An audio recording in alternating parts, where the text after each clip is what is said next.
అందరికీ శుభోదయం. ఈరోజు దేవుని వాగ్దానం ఏమనగా, యెహోషువ గ్రంథము 3వ అధ్యాయము 5వ వచనం. మరియు యెహోషువ, రేపు యెహోవా మీ మధ్య అద్భుత కార్యములను చేయును గనుక మిమ్మును మీరు పరిశుద్ధపరచుకొనుడని జనులకు ఆజ్ఞ ఇచ్చెను. సహోదరులారా, యెహోవాను అనుసరించదలుచుకున్న వారు శుద్ధులై అపవిత్రం చేసే వాటన్నిటికీ దూరంగా ఉండాలి. తమను దేవునికి పూర్తిగా అంకితం చేసుకోవాలి. తమను తాము దేవుని ఎదుట పూర్తిగా అర్పించుకున్న వారి మధ్య దేవుడు అద్భుతాలు చేస్తాడు. కొరింథీయులకు రాసిన 2వ పత్రిక 7వ అధ్యాయము 1వ వచనము.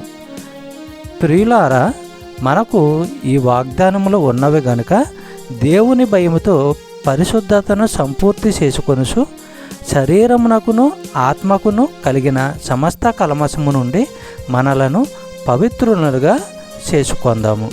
సహోదరులారా, దేవుని గొప్ప వాగ్దానాలను మనము వినకముందు ఎలా ఉన్నామో విన్నాక అలానే ఉండకూడదు.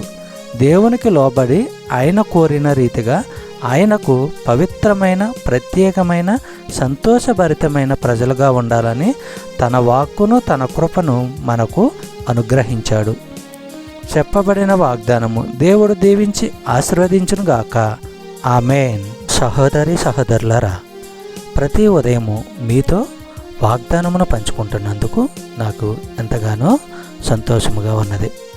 అదేవిధంగా యూట్యూబ్ ఛానల్ను ఆదరిస్తున్న విధానం బట్టి మీ అందరికీ నా యొక్క ప్రత్యేక వందనాలు. దేవుడు మిమ్మల్ని బహుగా దీవించి ఆశీర్వదించును గాక. ఆమేన్.